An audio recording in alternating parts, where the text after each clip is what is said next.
Good day, ladies and gentlemen, and welcome to Chesterton's Jest, where we shine an unflinching light on the joys, contradictions, and crises within today's Catholic Church and culture. If you're here for faith, wit, and a little righteous fire, you're in the right place. Smash that like button, share this video with your fellow troublemakers, and subscribe so you never miss an episode. Now then, shall we begin? Our topic, up for discussion today: the gun in the hand, the madness in the head, on the modern confusion between mercy and meaning. Prologue: the match we mistook for mercy. There are two ways to burn down a house, with a flame or with a feeling. Our age chooses the latter. We mean to be kind. We end by being careless. We abolish old words because they wound and discover too late that they were warning signs. The point of this treatise is simple. Compassion shorn from truth does not put out fires. It pours oil on them. And nowhere is that clearer than in the 1970s redefinitions of mental health and the modern quarrel over who ought to bear arms. Chapter 1. The Fence and the Vote. Chesterton once begged us not to tear down a fence until we knew why it was built. In 1973, a professional guild did not so much test the fence as take a vote about it.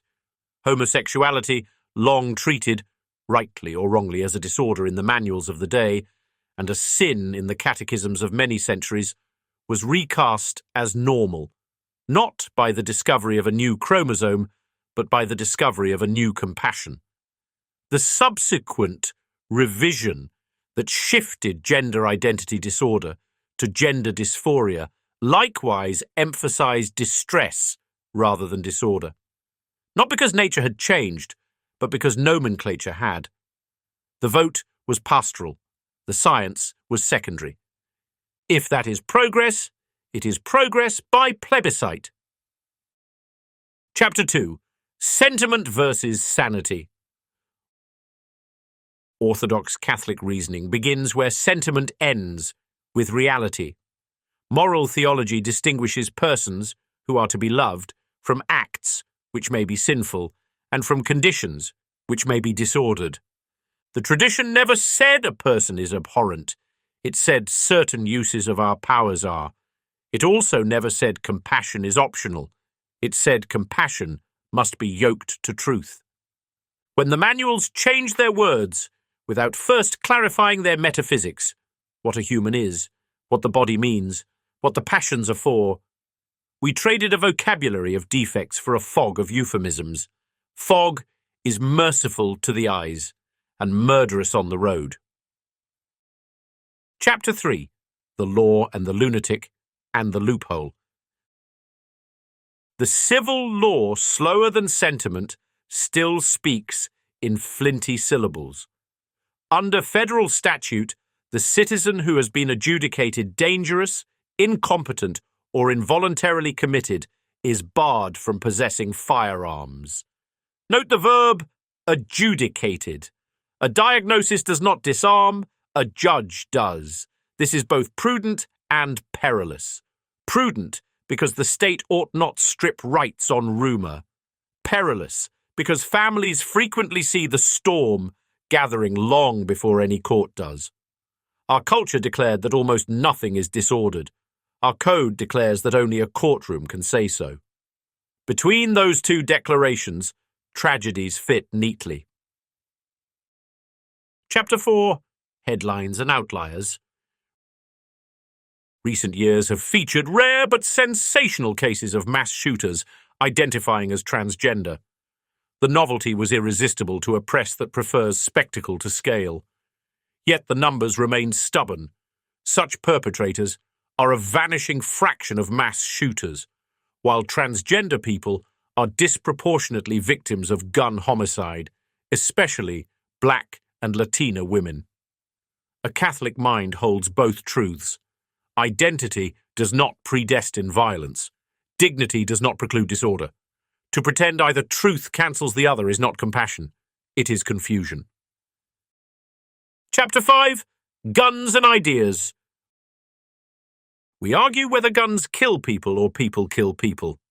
Chesterton would twitch his moustache and say, more to the point, it is ideas that kill people. A revolver is a lever. An ideology is a fuse.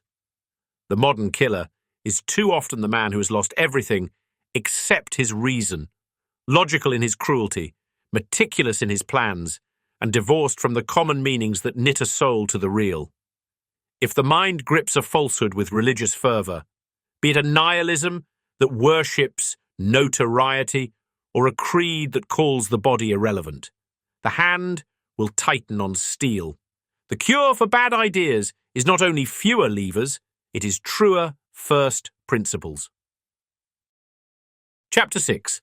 Anthropology. What the Church knows that we forgot.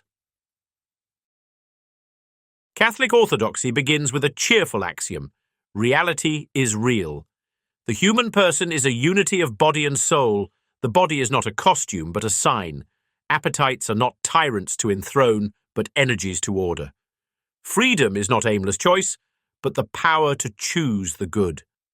When a culture revises definitions by compassion alone, it mistakes the map for the mountain.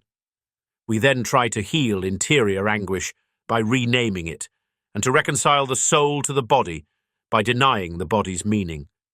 This is sympathy. It is not sanity. Mercy does not abolish nature. It assists grace in restoring it. Chapter 7. Prudence. How to love people and limit risk.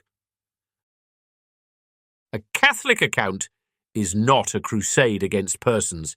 It is an appeal to prudence. 4 practical principles follow.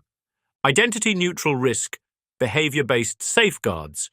Keep firearms from those credibly dangerous by evidence, threats, attempts, violent histories, not by categories or creeds.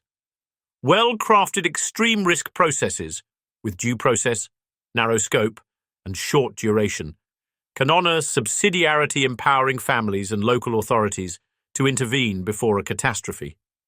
Treatment without stigma, adjudication without delay. Make it easier to obtain care and easier to translate clear judicial findings into background systems, while making it harder to lose rights by bureaucratic error. Moral clarity in public language. Do not call everything health and then wonder why pathology hides in plain sight. Speak humanely and truthfully about disorders, addictions, and ideations. Distinguish compassion for persons from approval of acts. Culture war into culture work. No policy will mend what our metaphysics unravels. Rebuild the ordinary institutions, family, parish, school, that teach people what bodies are for, what promises mean, and why despair is not the last word. Chapter 8. Compassion on a leash called truth. The modern attempt to normalize what tradition called grave matter did not spring from microscopes, but from mercy. But unmoored mercy multiplies harms. Tell a man who is drowning that water is his truth, and you hand him poetry where he needs a rope. Likewise, tell a troubled mind that any identity is health, and you hand him approval where he needs accompaniment, counsel, sometimes correction, and, when danger is present, restraint. The Catholic rule is older and kinder. Love the person enough to tell him the truth, and love the city enough to keep matches from the mad. Chapter 9. Whole again. A sane society is not one without guns or grief. It is one with meanings. It knows what a man is, what a woman is, what a promise is, and what a neighbour is for. It speaks plainly, judges carefully, forgives quickly, and forgets never that compassion is a servant of truth, not its censor. Only such a society can keep both the match and the gun from mastering us. Right is right, even if nobody does it. Wrong is wrong, even if everybody praises it. Let us begin again to do what is right and to say what is true, so that mercy may finally have something solid to stand on. Thank you for watching. If you enjoyed today's video and share our passion for defending the true faith with a touch of humor, smash that like button. Share this video with your fellow troublemakers and subscribe so you never miss an episode. As Chesterton once said, a madman is not someone who has lost his reason. A madman is someone who has lost everything except his reason. So, let's keep our reason and our faith intact together. Thanks for listening. God bless you, and may the good Lord be praised.